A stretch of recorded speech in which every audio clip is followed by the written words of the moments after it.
पे ये कहना चाहता हूँ, जहाँ जहाँ कारीगर काम करते हैं, कारीगर बहुत परेशान होता है।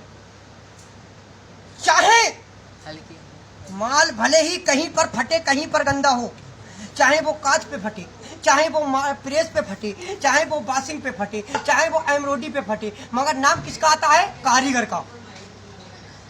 सभी ठेकेदार से शिकायत करता है कारीगर, पर ठेकेदार क्या करता है? उठाया, कलम चला दिया कि फलाना कारीगर ने फलाना पीस गंदा कर दिया है, उसके नाम में पीस डाल दिया जाता है। पर मेरे भाइयों, माल की इतनी हिफाजत करी जाती है। अब ये सफेद माल है, हो सकता है ये कांच पे फट गया हो सकता है ये वॉशिंग पे फट गया हो, मगर नहीं मेरे भाइयों, नाम उसके ऊपर आएगा तो सिर्फ कारीगर का आएगा। ऐसा क्यों है? मेरे मेरे मेरे मुश्ताक भाई, मैं मुश्ताक के यहाँ काम करता हूँ, जयपुर दर्जियों के रास्ते पे फैक्ट्री है, कभी भी आप आना तो वहाँ पे देख लेना। मैंने एक दिन अपने सेठ से बोला, अरे सेठ जी, ये आप पीस लेके आए हो, ये मेरा पीस नहीं है। मेरा सेठ बोला, नहीं ये उवैस तेरा पीस है। मैंने कहा, सेठ जी, मैं जब माल बनाया करूं, आप मशीन से माल चेक करके ले जाया करो। अगर उसकी गंदा हो रहा है, जब भी जिम्मेदारी मैं ही लूंगा। अगर वो माल फट रहा है, जब भी जिम्मेदारी मैं लूंगा। इसका मतलब ये तो नहीं है कि माल एक हफ्ते पहले मेरे पास से चला गया, आप कांच से फाड़ के लिया मेरे पास कि उवैस ये पीस तेरे नाम में डालूंगा। पर मेरे भाई, मैं ऐसा नहीं होने दूंगा। हाजिर मुझसे मेरा सेठ बोला, तू इतना बोलता है, एक बात बता, तू सिलाई का काम कब से करता है? तेरे को पता नहीं है कि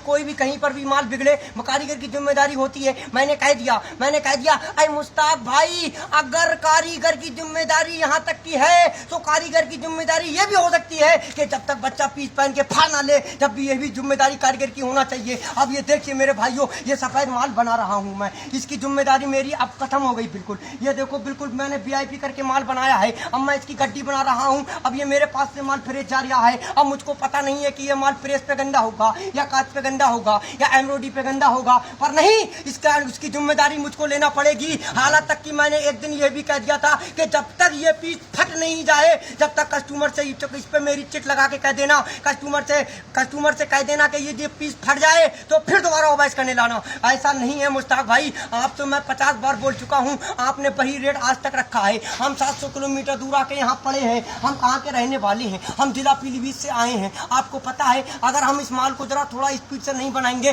तो हमारे इसमें खाने खर्चे का पैसा नहीं निकलेगा। अरे मुश्ताक भाई, इतना तो आपको भी होना चाहिए कि रोटी अब से 3 साल पहले 4 रुपए की थी। जयपुर का आज वो हाल है, जो रोटी 5 रुपए की हो गई है, 7 रुपए की हो गई है, और आपको पता नहीं है महंगाई बढ़ती जा रही है, और आप उसकी जिम्मेदारी पूरी कारीगर के ऊपर क्यों डाल रहे हो? मेरे भाइयों, मैं सभी कारीगर से यह अनुरोध लेता हूँ कि सभी कारीगर अगर हड़ताल नहीं कर सकते तो अपने अपने ठेकेदार से ये बात कह सकते हो कि माल मशीन पे चेक करके दो और मशीन पे माल चेक करके लो, जब भी जाके ये ठेकेदार कहीं के सुधरेंगे। माल भरना मेरे भाइयों, ऐसे ही काटो, ऐसे ही भरते रहो, काटो, ऐसे ही कटवाओ पैसे, ऐसे ही कटवाओ, किसी को कोई फर्क नहीं पड़ता।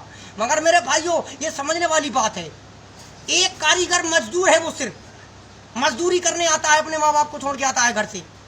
अगर उसको महीने में 15-16 हजार रुपए नहीं बचेंगे तो वो प्रदेश में क्या काम करेगा? अरे 200-250 रुपए तो वो घर में भी कमा सकता है। मगर नहीं मेरे भाइयों, इन ठेकेदारों से अनुरोध है, सभी ठेकेदार भाई और कारीगर भाई मेरी बात सुनते हो तो मेरी वीडियो को लाइक करना और इसको आगे से ज्यादा फैलाएं, ताकि हर कारीगर तक मेरी वीडियो पहुंचे। और भी किसी भी कारीगर का पैसा नहीं कटना चाहिए। कारीगर की सिर्फ जिम्मेदारी मशीन की होती है, वो मशीन से माल चेक करके ले, अपना हेल्पर भेजे, माल चेक करके ले जाए, माल चेक करके यहाँ पे माल दे जाए, बस बात खत्म। अब आप सोचो कि जब तक कस्टमर पीस पहन के फाड़ ना ले, जब तक की जिम्मेदारी है, तो मुश्ताक भाई साहब, आप आपसे हाथ इतने जोड़ते हैं, मैं आपसे हाथ इतने जोड़ रहा हूँ, मेरा हिसाब कर दीजिएगा, मुझे घर भेज दीजिएगा। मुझे ऐसी जगह काम नहीं करना है कि जहाँ पर आए दिन अल्टर।